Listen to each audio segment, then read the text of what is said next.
Hello good morning friends. வாங்க இன்றைக்கி நம்ம எம்வி விலாக்ஸ் ஆஃப் மலர்விழி சேனலில் பார்க்க போகிறது சூப்பரான அப்பளை கூட்டுங்க. இதுக்கு என்னென்ன பொருள் தேவைன்னு பார்க்கலாங்க. ஒரு 3 ஸ்பூன் பாசிப்பருப்பு, 3 ஸ்பூன் கடலப்பருப்பு, 3 ஸ்பூன் துவரம் பருப்புங்க.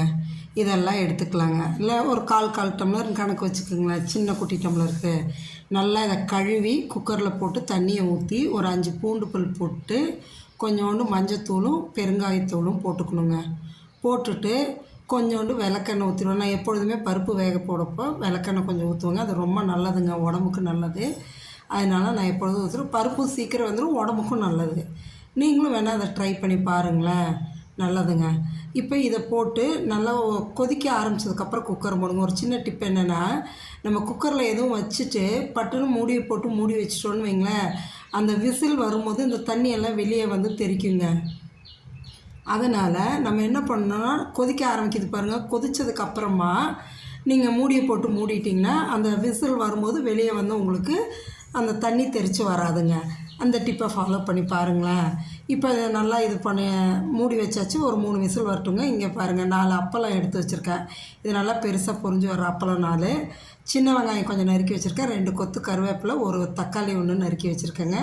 தாளிக்கிறதுக்கு கடுகு, உளுத்தம்பருப்பு, சீரகம், கொஞ்சோண்டு வெந்தயம் எடுத்து வச்சுருக்கேன். தேவையான அளவு எண்ணெய்ங்க. இப்போ 3 விசில் வந்தாச்சுங்க. கேஸ் ஆஃப் பண்ணிட்டோம். இந்த பக்கம் பாருங்கள், எண்ணெய் ஊற்றிருக்கேன் அப்பளத்தை பொரிச்சு எடுக்கிறதுக்கு.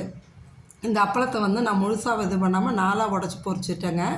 பாருங்கள், இப்போ குக்கர் திறந்து பார்த்தாச்சு. பார்த்தோன்னா பருப்பு நல்லா சூப்பராக வந்திருக்குங்க. இதில் பாசிப்பருப்பு நல்லா குழவாக போயிடும். துவரம் பருப்பு இதாகிடும். கடலைப்பருப்பு நல்லா வெந்திருக்கும், ஆனால் முழுசாக தான் இருக்குங்க. அதுதான் இந்த கடலைப்பருப்பு தான் இந்த அப்பளக்கூட்டுக்கு டேஸ்ட்டேங்க. அப்பளக்கூட்டு சாப்பிடும்போது அந்த கடலைப்பருப்பு முழுசாக சாப்பிடும்போது அதோட டேஸ்ட் தனியாக இருக்குங்க. இப்போ இதில் ஒரே ஒரு ஸ்பூன் மிளகாத்தூளுங்க, குழம்பு மிளகாத்தூள் போட்டு நல்லா கலக்கி கொஞ்சோண்டு தண்ணியை ஊற்றி வச்சு கொதிக்க விடலாங்க. ஏன்னா அந்த மிளகாத்தூள் வாசம் போடும், அதுக்காக. அந்த பக்கம் கொதிக்கும் போது இந்த பக்கம் வானலில் கொஞ்சம் எண்ணெய் ஊற்றி கடுகு, உளுத்தம் பருப்பு, ஜீரகம், வெந்தயம் போட்டு பொரிய விடுங்க. நல்லா பொரிஞ்சு தாளித்து கொட்டுறதுக்கு தாங்க. நல்லா பொரிஞ்சதும் கருவேப்பிலை நல்லா 2 கொத்து உருவி வச்சுருக்கோம் இல்லைங்களா, ஃப்ரெஷ்ஷான கருவேப்பிலையை போடுங்க.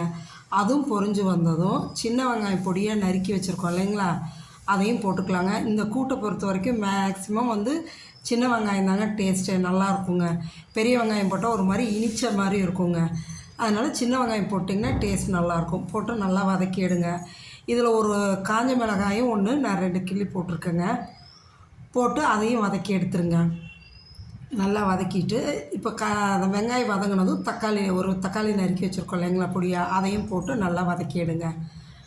இதை நல்லா வதங்கி வந்ததும் இதை எடுத்து நம்ம அந்த பருப்பு மிளகாத்தூள் கொதிச்சிட்ருக்குது இல்லைங்களா, அதில் போட்டுடலாங்க. ஏன்னா அந்த மிளகாத்தூள் வாசம் போகணும், அதுக்காக தான் நான் கொஞ்சம் கொதிக்க விடணுங்க. கொதிக்க விட்டோம்னா அந்த மிளகாத்தூள் வாசம் போயிடுங்க, அதுக்காக தான். போட்டு இப்போ இதை நல்லா வதக்கி எடுத்து போட்டுடலாங்க.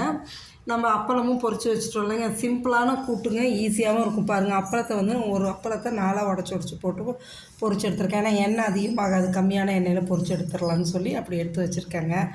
இந்த அப்பளை கூட்டு பார்த்திங்கன்னா வத்தக்குழம்பு, காரக்குழம்பு, புளிக்குழம்பு இதுக்கெல்லாம் ரொம்ப சூப்பராக இருக்குங்க. தொட்டுட்டு சாப்பிட்றதுக்கு, சைட் டிஷ்ஷாக சாப்பிட்றதுக்கு நல்லாயிருக்கும். வெரைட்டி ரைஸுக்கும் நீங்கள் வைக்கலாங்க. ஈஸியான சிம்பிளான சைட் டிஷ்ஷுங்க.